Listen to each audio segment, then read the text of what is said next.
आगे बढ़ते हैं, सीधे रुक करते हैं कैराना का, जहां पर मुख्यमंत्री योगी आदित्यनाथ आज पहुंचे हुए हैं, रैली को संबोधित कर रहे हैं। इस कैराना कस्बे में ढेर सारी परियोजनाओं के साथ आए हैं।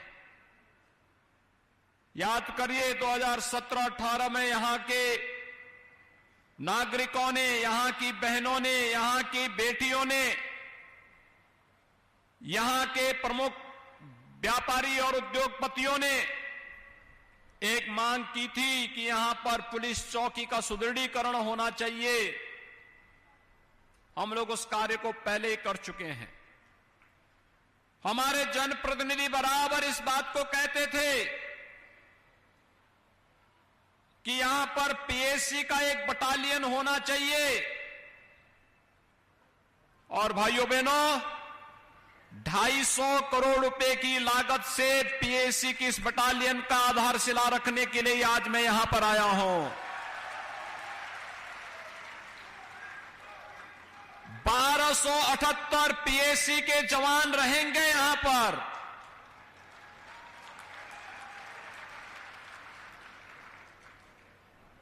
ये पीएससी का एक बटालियन, कैंप छोटा होता है, बटालियन बड़ी होती है।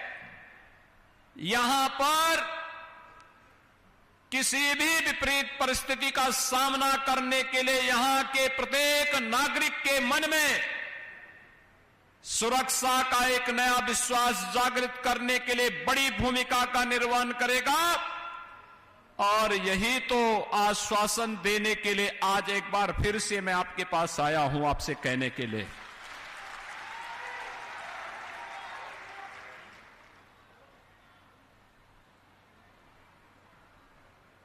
मुजफ्फरनगर का दंगा रहा हो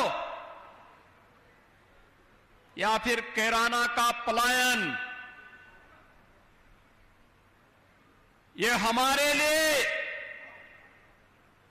राजनीतिक मुद्दा नहीं,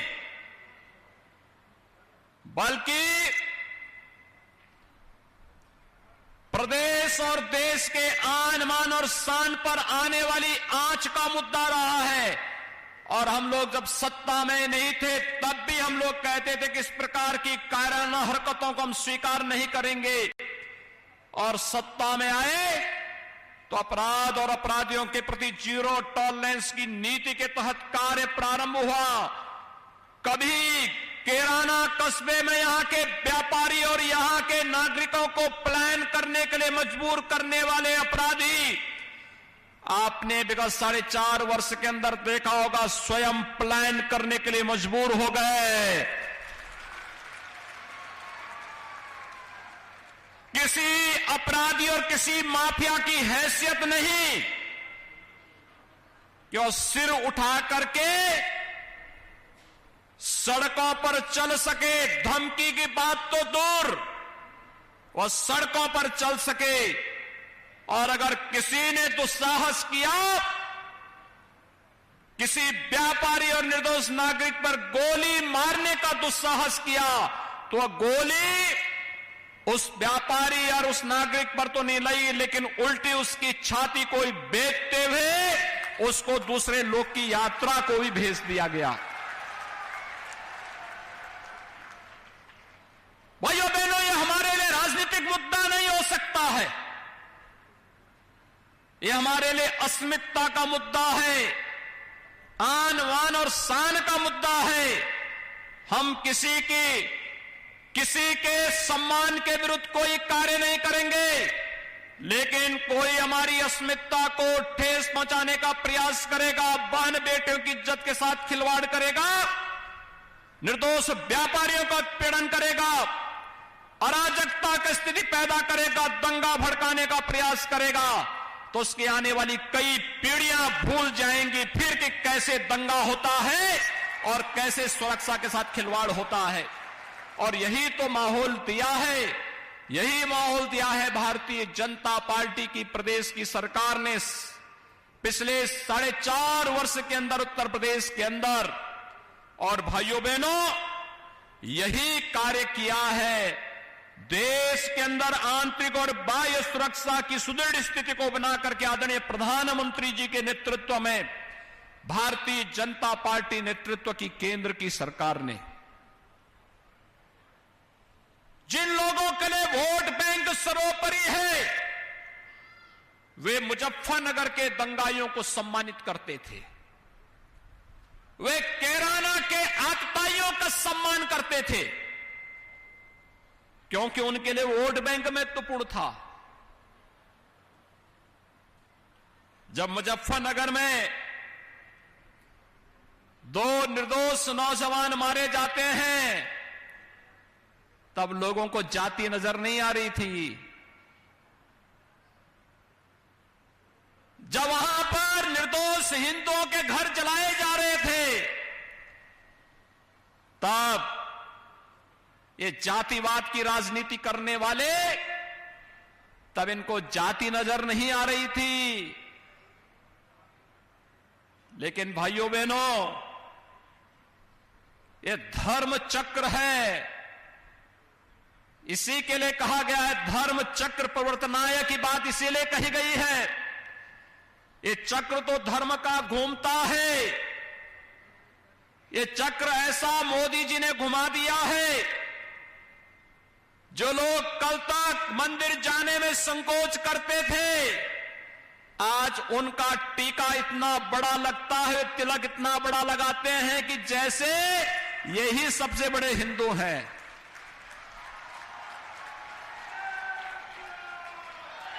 यह आपकी एकता की ताकत है, और आपकी इस एकता की ताकत का एहसास कराने के लिए आए हैं। आपने 2014 में मोदी जी पर विश्वास किया। मोदी जी ने देश के अंदर सुरक्षा का बेहतर वातावरण दिया। देश की जनता जनार्दन ने मोदी जी पर विश्वास किया। उन्होंने बिना भेदभाव के गरीब कल्याणकारी योजनाओं का लाभ हर गांव, हर गरीब, हर किसान को दे दिया। मोदी जी ने विकास की बड़ी बड़ी परियोजनाओं को आगे बढ़ाने का कार्य भी किया। बिना भेदभाव के सबका साथ, सबके विकास की भावना को आगे बढ़ाने का कार्य किया।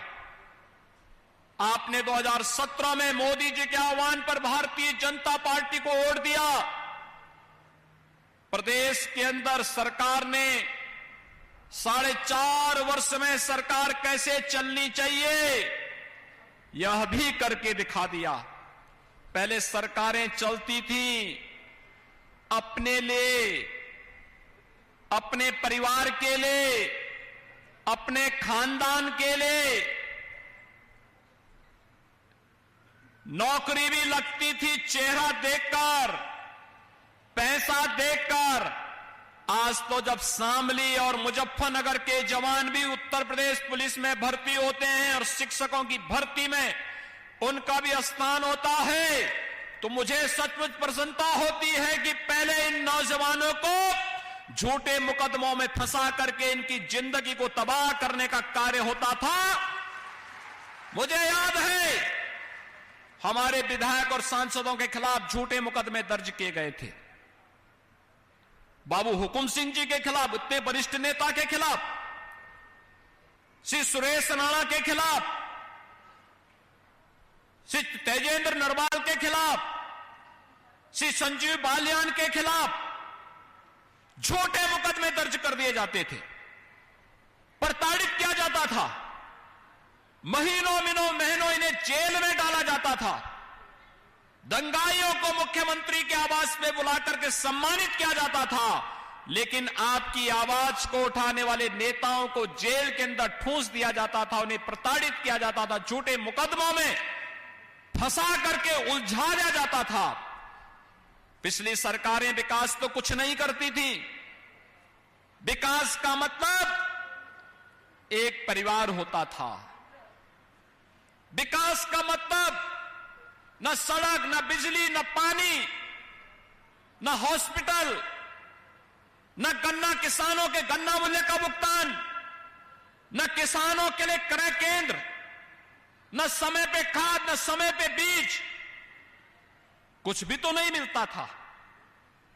कोई सुविधा नहीं मिलती थी। नौजवानों को नौकरी की बात आती थी,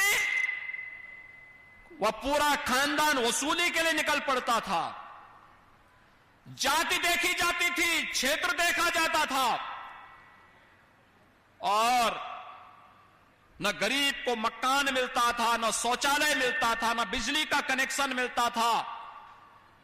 कोई अपनी कन्या की शादी करते समय कन्यादान के रूप में रसोई गैस का कनेक्शन देना चाहता था, नहीं दे सकता था क्योंकि उपलब्धि नहीं था। कोई गरीब बीमार होता था तो उस बेचारे के लिए उपचार के लिए वह असहाय महसूस करता था। भाइयों बहनों, आपने देखा होगा मोदी जी आए, हर गरीब को एक एक शौचालय दे दिया। हर गरीब जिसके पास मकान नहीं, प्रधानमंत्री आवास योजना में से आच्छादित करने की कार्रवाई शुरू हुई। हर गरीब को निःशुल्क विद्युत का कनेक्शन, निःशुल्क रसोई गैस का कनेक्शन, हर गरीब को आयुष्मान भारत में 5 लाख रुपए की स्वास्थ्य बीमा का कवर। हमारी सरकार आई, किसानों का कर्ज माफी की कार्रवाई शुरू हुई।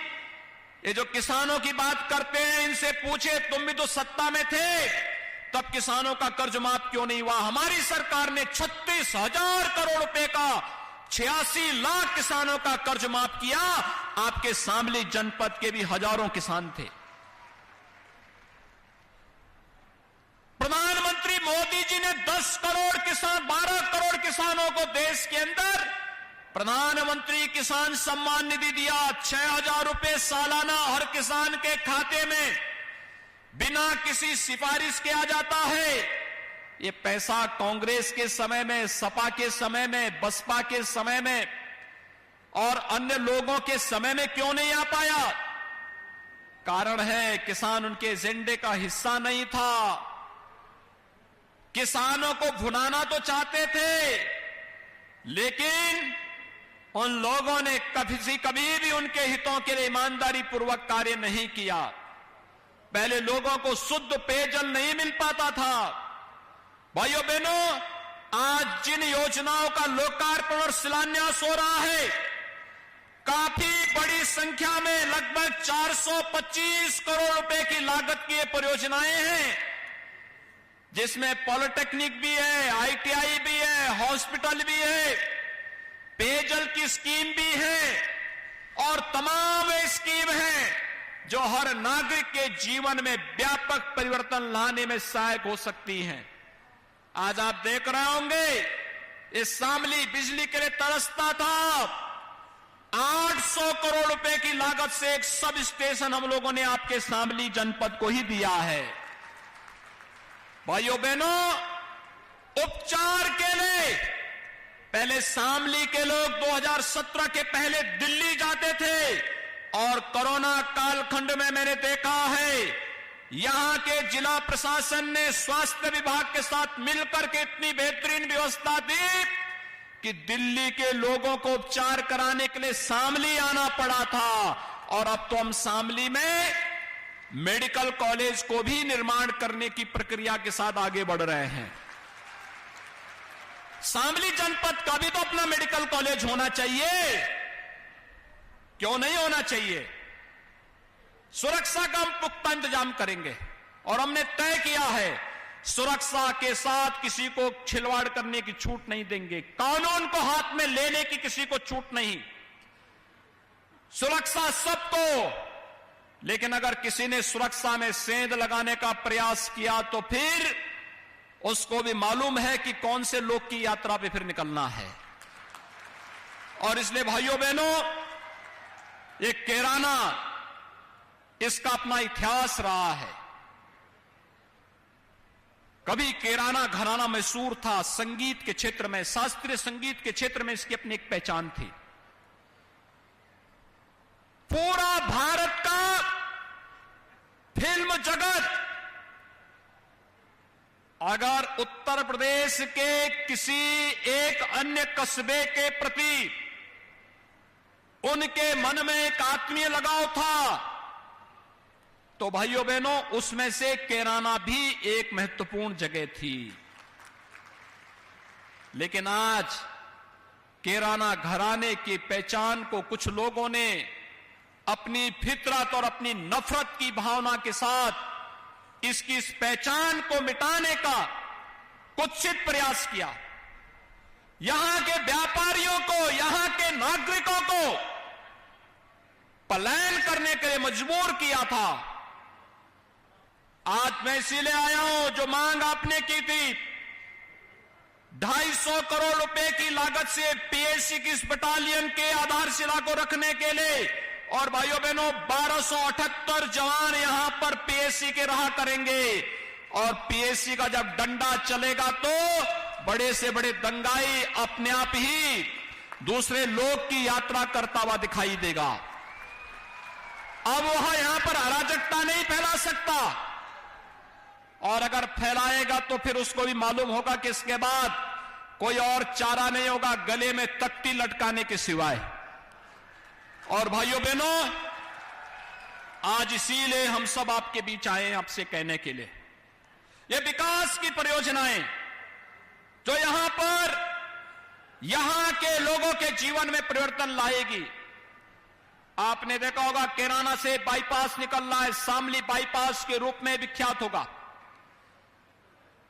जाम की समस्या का समाधान सदैव के लिए, व्यापारिक गतिविधियां, मुझे प्रसन्नता है 2017 के बाद,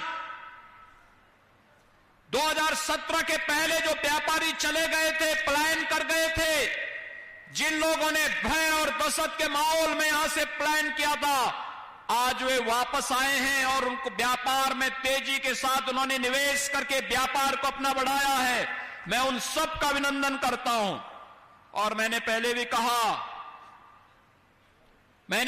इस बारे में कहा है, प्रशासन से मैंने कहा है, जिन व्यापारियों के घरों में जनहानि और धनहानि उन आतताइयों ने की है, इस पर तो कार्रवाई कुछ पे हुई है, अगर इसके बाद भी कोई बचा है तो उसको भी छोड़ा नहीं जाना चाहिए। दूसरा, उन पीड़न के शिकार हुए लोगों को हम सरकार की तरफ से भी मुआवजा देंगे, उनको हम सम्मान को आगे वे व्यवसाय कर सकेंगे, इसके लिए सरकार की तरफ से हम उन्हें सहायता उपलब्ध करवाएंगे। भाइयों बहनों, हमें इस बात को ध्यान में रखना होगा कि जो हमारी पहचान है उस पहचान को हर हाल में बनाए रखें, और उस पहचान के साथ खिलवाड़ करने की छूट किसी को भी न दें।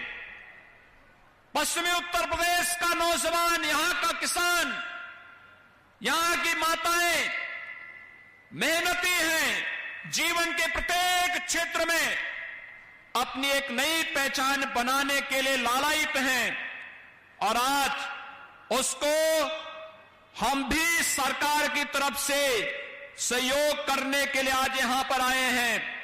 जिन भी लोगों ने यहां पर कैराना को, जो कभी भारत के शास्त्रीय संगीत का एक केंद्र बिंदु हुआ करता था, भारतीय संगीत का एक केंद्र बिंदु हुआ करता था, और इस पश्चिमी उत्तर प्रदेश का प्रमुख व्यापारिक केंद्र, जिन लोगों ने भी इस केंद्र को उजाड़ने का दुस्साहस किया है, मारीच और सुबाहों की तरह उनकी दुर्गति हुई है, और मारीच और सुबाहों की तरह ही उनको आने वाले समय में इसी दुर्गति का शिकार भी होना पड़ेगा, इसमें कोई संदेह नहीं होना चाहिए। यह तो विश्वामित्र का यज्ञ है, और ये तो तब जब आज देश के अंदर एक नयापन देखने को मिल रहा है। भाइयों बहनों, आपने देखा होगा केंद्र में मोदी जी के आने के बाद कश्मीर में धारा 370 कैसे समाप्त हो गई, हमेशा के लिए समाप्त हो गई। 3 तलाक की कुप्रथा को कैसे लगाम लगा दिया गया, ये किसी से छुपा हुआ नहीं, हमेशा के लिए समाप्त। और यही नहीं, अब तो अयोध्या में भगवान राम का भव्य मंदिर के निर्माण का कार्य भी प्रारंभ हो चुका है। अब तो किसी को संदेह रहना ही नहीं चाहिए, भव्य मंदिर के निर्माण का कार्य अयोध्या में, जो लोग अयोध्या में भगवान राम का भव्य मंदिर नहीं चाहते थे, जो लोग कश्मीर में धारा 370 को समाप्त करने का विरोध करते थे। भाइयों बहनों, ये लोग कब खुश होते हैं? जब मुजफ्फरनगर में दंगा होता है, जब कैराना से पलायन होता है और जब अफगानिस्तान में तालिबान का शासन होता है, तब इनके नारे लगते हैं। लेकिन तालिबानीकरण कतई हम स्वीकार नहीं होने देंगे और जो भी तालिबान का समर्थन उत्तर प्रदेश की धरती पर करेगा, सख्ती के साथ उसे निपटने का कार्य भी सरकार करेगी। ये तालिबानी मानसिकता नहीं स्वीकार होनी चाहिए, कतई नहीं होनी चाहिए। ये मध्य युग में समाज को ले जाने की कुत्सित चेष्टा है, जो बहन और बेटियों के जीवन को पूरी तरह नारकीय बनाता है, नागरिकों के मौलिक अधिकारों का हनन करता है और जो केवल और केवल एक मजहबी जुनून के साथ जीते हैं, वे लोग इस तालिबानी कुकृत्यों का समर्थन कर रहे हैं। इसको उत्तर प्रदेश की धरती में कतई स्वीकार नहीं करेंगे। और मैं एक बार फिर से आपको यही कहने के लिए आया हूं, उत्तर प्रदेश आज देश के यशस्वी प्रधानमंत्री मोदी जी के मार्गदर्शन में, उनके नेतृत्व में विकास, शांति और सौहार्द और समृद्धि के जिस मार्ग पर आगे बढ़ा है, हम सबको याद रखना होगा, ये तब बढ़ा है जब हमने जाति, क्षेत्र, भाषा, मत और मजहब से ऊपर उठ करके केवल राष्ट्र धर्म के आधार पर विकास और समृद्धि को महत्व दे करके जब हम लोगों ने इस दिशा में सोच प्रारंभ की, आज उसका परिणाम है गरीब को शासन की योजनाओं का लाभ मिल रहा है, बड़े बड़े विकास के प्रोजेक्ट आ रहे हैं। क्या न गांव, क्या गरीब, क्या किसान, क्या नौजवान, क्या महिलाएं, क्या समाज का हर तबके का व्यक्ति, हर एक व्यक्ति को शासन की सुविधाओं का लाभ मिल रहा है। और भाइयों बहनों, शासन की सुविधा के साथ साथ हर सभ्य समाज के नागरिक को, हर नागरिक को सुरक्षा की गारंटी भी सरकार दे रही है। हमने कहा हर व्यक्ति को सुरक्षा की गारंटी देंगे, लेकिन कानून को हाथ में लेने की छूट किसी को नहीं देंगे। और मैं धन्यवाद दूंगा अपने शामली के अपने सभी जनप्रतिनिधियों को, जिन्होंने मेहनत से यहां पर केंद्र और प्रदेश सरकार की योजनाओं को लाने में सफलता प्राप्त की है। आज भाइयों बहनों, चाहे वह माननीय सांसद श्री प्रदीप चौधरी जी हो, चाहे वह प्रदेश सरकार में मंत्री श्री सुरेश राणा जी हो, चाहे वह विधायक शामली श्री तेजेंद्र निर्वाल जी हो, चाहे वह विधान परिषद के माननीय सदस्य चौधरी बीरेंद्र सिंह जी हो, चाहे यहां पर हमारी पूर्व प्रत्याशी रही और बाबू हुकुम सिंह जी की सुपुत्री श्रीमती मृगांगा सिंह जी हो, चाहे वह यहां पर भारतीय जनता पार्टी के ही वरिष्ठ नेता श्री अनिल चौहान जी हो, चाहे वह श्री मनीष चौहान हो, या भारतीय जनता पार्टी के क्षेत्रीय अध्यक्ष श्री मोहित बेनीवाल हो, चाहे वह भारतीय जनता पार्टी के यहां के जिलाध्यक्ष सत्येंद्र तोमर हो, ये जितने भी लोग हैं, ये सभी लोग विकास के लिए, समृद्धि के लिए और प्रत्येक नागरिक के जीवन में खुशहाली के लिए कार्य करने के लिए निरंतर प्रयास करते हैं। भाइयों बहनों, जब सुरक्षा, समृद्धि और होगी तो खुशहाली स्वयं ही आएगी और उसी खुशहाली के साथ आपके साथ सहभागी बनने के लिए आज मैं स्वयं भी प्रदेश अध्यक्ष जी के साथ में आपके बीच में यहां पर आया हूं। मैं इन सभी 425 करोड़ रुपए की लागत की परियोजनाओं की सौगात शामली जनपद को देते हुए कैराना में इस पीएसी बटालियन की आधारशिला रखते मुझे अत्यंत आनंद की अनुभूति हो रही है। ये दीपावली का उपहार है शामली जनपद के लिए, कैराना कस्बा वासियों के लिए। आप सबको ये मंगलमय हो। यह बटालियन यहां पर सुरक्षा का बेहतर वातावरण बना पाएगा, इस विश्वास के साथ आप सभी को बेझिझक कैराना को उसकी पहचान दिलाइए। संगीत के प्रमुख घराने के रूप में इसकी जो पहचान थी, उस कैराना घराने की पहचान के साथ साथ एक प्रमुख व्यापारिक केंद्र के रूप में फिर से कैराना उभरेगा। इसके लिए सभी लोग मिलकर के कार्य करेंगे। सरकार इसमें भरपूर सहयोग करेगी।